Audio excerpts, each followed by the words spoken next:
Kriminalizirani vladajući triling SNSD, SDA i HDZ BiH će u narednih mjesec dana pokušati promijeniti izborni zakon. Stranački prijedlozi su završeni. Čeka se još pogodan trenutak pa da Milorad Dodik, Sulejman Tihić i Dragan Čović u državnom parlamentu proguraju izmjene koje će od trojice stranačkih čelnika napraviti gospodare zastupničkog života u BiH.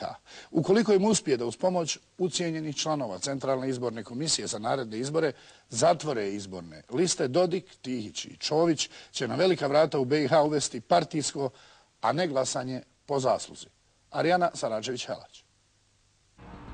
Gledate zvanične prijedloge SDA, HDZ-a BiH i SNSD-a za izmjene postojećeg izbornog zakona u Bosni i Hercegovini.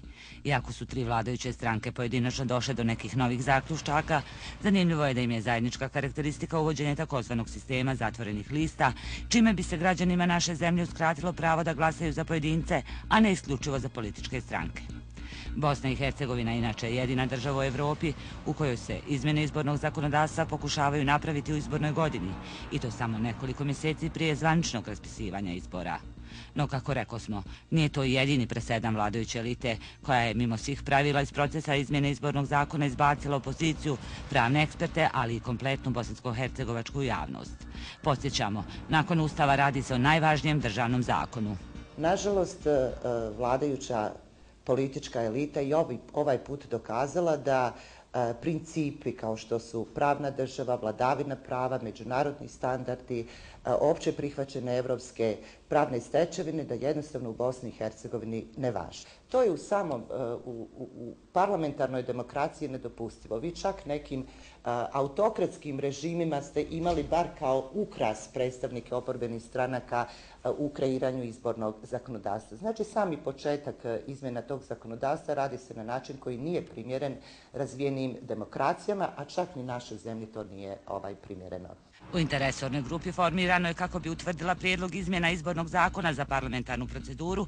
Osim predstavnika vladajućih stranaka, nalaze se i predstavnici Vijeća ministara Bosne i Hercegovine i Centralne izborne komisije.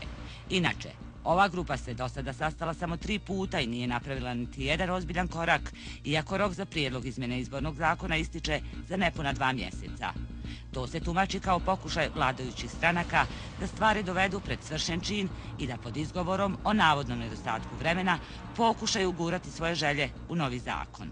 A te želje se svode samo na jedno: zatvorene izborne liste na osnovu kojih bi Milorad Dodik, Sulejman Tihić i Dragan Čović zadržali mogućnost apsolutne kontrole izbora budućih zastupnika SNSD-a, SDA i HDZ-a BiH na kantonalnom, entitetskom i državnom nivou zakonodavne vlasti. Naš stav jesu zatvorene liste jer smatramo da je to bolje, da ćemo na taj način osigurati zastupljenost i žena i mladih i kvalifikacijnu zastupljenost i ravnomjernu teritorijalnu zastupljenost i etničku zastupljenost. Dakle, Tihić tvrdi da u vlasti želi veću zastupljenost žena. Kako onda objasniti stav državnog zastupnika SDA iznesen tokom rasprave o ravnopravnosti polova na 63. sjednici Bosansko-hercegovačkog parlamenta održanoj prije 2 mjeseca? Evo kako je tada govorio član predsjedništva Tihićeve stranke Bakir Izetbegović. Dakle, ja mislim da podizanje zdrave porodice, vaspitanje djece jedne nove generacije u Bosni i Hercegovini nikako nije trećerazredni posao. I žene su prije svega okrenute tome. I nije ravnopravnost muškarca i žene još ih natjerati i da se s muškarcima takmiče u javnom životu. To je preopterećivanje žene. Tako je govorio Izetbegović, nakon čega je vlastitu suprugu naprijedio na još značajniju funkciju u Sarajevskom kliničkom centru.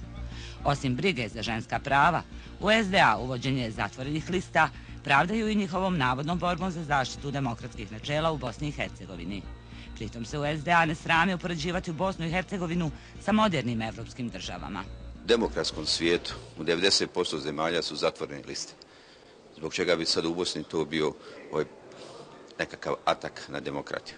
Cijela ova vladajuća politička struktura i naravno Centralna izborna komisija koja učestvuje u kreiranju izbornog zakonodavstva pokušava kreirati izborni proces kreirati izborno zakonodavstvo i na taj način nametnuti pravila koja njima odgovaraju sutra u raspodjeli mandata ili im donose bolji izborni rezultat. U HDZ-u Bosne i Hercegovine svoje zalaganje za zatvorene liste, osim navodnom zaštitom prava žena da aktivno učestvuju u političkom životu, objašnjavaju isprečavanjem nezakonitosti unutar samih biračkih odbora.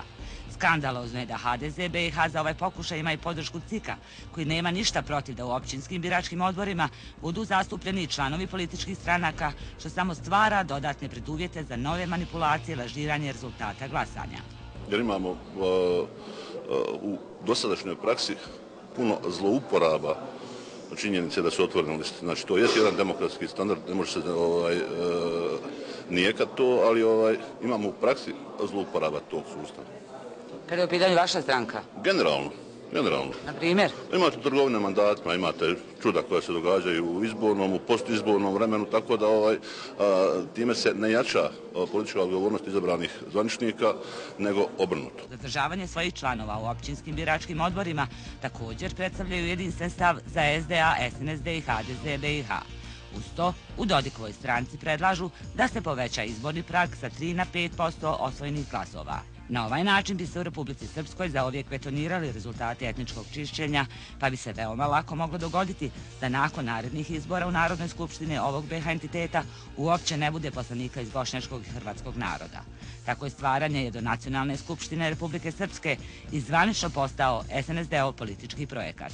Mi iz Saveza nezavisnih socijaldemokrata smo predložili nekoliko amandmana, od kojih možda najvažniji su da se cenzus podigne sa 3 na 5 i da se sa preferencijalnog načina određivanje mandata pređe na proporcionalni način. U svakom slučaju cijela procedura na način kako se vodi omogućava vladajućoj petorki da kreira politički sistem, da utječe na neki način na izborne rezultate, jer kako drugačije objasniti zahtjev da se izborni prag poveća na 5%. Pa sad zamislite koja to politička stranka sa hrvatskim predznakom može osigurati 5% glasova birača u Republici Srpskoj da bi imala svoje predstavnike vlasti u Narodnoj skupštini ili iz Republike Srpske u parlamentu Bosne i Hercegovine. Zašto? Zato što nemate 5% biračkog tijela Hrvata na području Republike Srpske koji žive i koji imaju pravo glasa.